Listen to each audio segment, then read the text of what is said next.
पंढरपूर तालुक्यातील खर्डी येथे झोपलेल्या एका व्यक्तीच्या डोक्यात दगडी पाटा घातल्याचा धक्कादायक प्रकार घडलाय।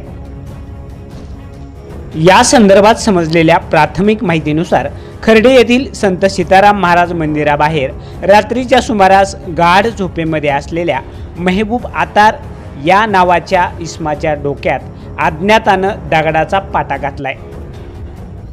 येथील सीताराम महाराजांच्या मंदिराच्या ओट्यावर मेहबूब आतार हे नेहमीप्रमाणे रात्री झोपण्यासाठी गेले होते। मध्यरात्रीच्या सुमारास जेव्हा ते गाढ झोपेत होते तेव्हा अज्ञाताने त्यांच्यावर हा हल्ला केला। हल्लेखोराने जड दगडाचा पाटा त्यांच्या डोक्यात घातला।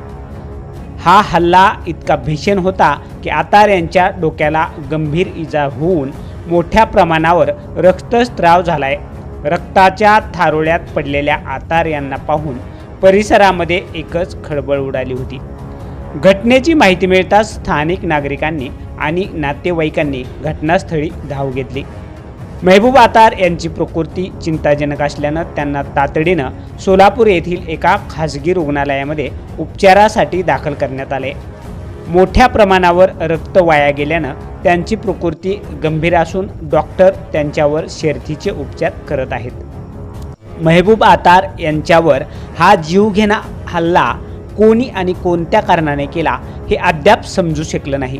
वैयक्तिक वादातून हा प्रकार घडला की यामागे काही वेगळं षडयंत्र आहे याचा शोध आता पोलीस घेत आहेत।